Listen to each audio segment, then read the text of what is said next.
હમણાં એક પતિ પત્ની ઉભા હતા ત્યારે પત્ની એને પતિને કીધું એ સાંભળ્યું તો કે હે કે દિવસે દિવસે મારો વજન વધતો જાય કે કઈક ઉપચાર લાવો દેશી દવાનું કઈક જાણો તો કઈક વજન ઓછો થાય કે જાનું તું આ વજન ખાલી એક શબ્દ નથી કે આ એક મોટું વાક્ય છે કે હે કે સાંભળ કે વ એટલે વધારે, જ એટલે જમવાનું અને ન એટલે નહીં, વધારે જમવાનું નહીં. સમજ્યા? હમણાં બસ સ્ટેશન ની અંદર એક બસ આવી મહુવાની, એટલે બે બેન તરત ચડ્યા ઉપર ચડ્યા ને એટલે એક જ સીટ ખાલી હતી. એટલે ઓલા બેન કે હું બેહી, ઓલા બેન કે હું બેહી, ઓલા બેન કે હું બેહી, એમ કરીને બેઠો બેઠા આવ્યા. આમ તેમ બોલી આખા બસ ને ઊંધી લીધી કે તરત કંડક્ટર આવ્યો કે હું થયું બેન કે જો ની કે હું કે આ સીટ ઉપર રોકીને બેઠી હતી તો આ બેન આવી ગયા. ઓલો કે નહીં હું પેલા આવી હતી, ઓલે કે હું પેલા આવી હતી. તો કે સાંભળો એ કે આપણે એવું કરીએ કે જેની ઉંમર વધારે હોય એ આ સીટ ઉપર બેહે. તરત ઓલી બેન બે ફરી ગઈ. બેન તમે બેસી જાઓ, તમે મારથી નાના છે. નહીં તમે બેસી જાઓ કે તમે મારથી નાના છે કે એમ કરીને કોઈ બેઠું નહીં.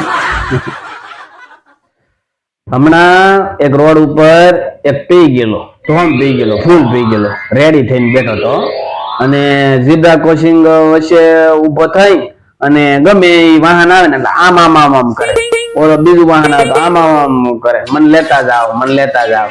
એમાં સાહેબની ગાડી આવી, જમાદારની ગાડી આવી ને એટલે તરત ખબર ન રહી અને આમ ગયું એટલે જમાદારે ઉભી રાખી. પોલીસ વાળા તરત નીકળ્યા કે લઈ લો આને, ક્યાં જવું છે કે બસ સ્ટેશને. તે બે જાવ કે બેહાડી દીધો. તે બસ સ્ટેશને ઉભી ન રાખી, સીધી પોલીસ સ્ટેશને લઈ ગયા. પોલીસ સ્ટેશન લઈ બે ને ટીંગા ટોળી કરીને લઈ ગયા બહાર અને કીધું લીમડો પકડો કે ત્રણ ફોટા ડાયબા.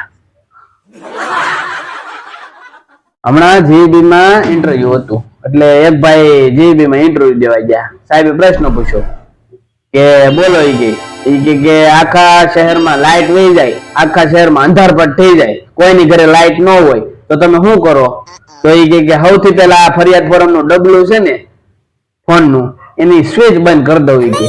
વાહ મારા વાલા, તું ક્યાં હતો? કે હું તને જ ગોતતો હતો, આવી જા મારા વાલા, આવી જા. હમણાં પતિ પત્ની અને એનો છોકરો ટીણીયો એ જમતા હતા ને તે એવામાં લાઈટ કપાઈ ગઈ, એટલે લાઈટ વહી ગઈ. એટલે તરત એની મમ્મી એને છોકરાને પૂછ્યું હે ટીણીયા કે આ લાઈટ કોણ કાપી નાખતું છે? તો એ કે એમાં હું મારા મામા. કે કેમ તારા મામા?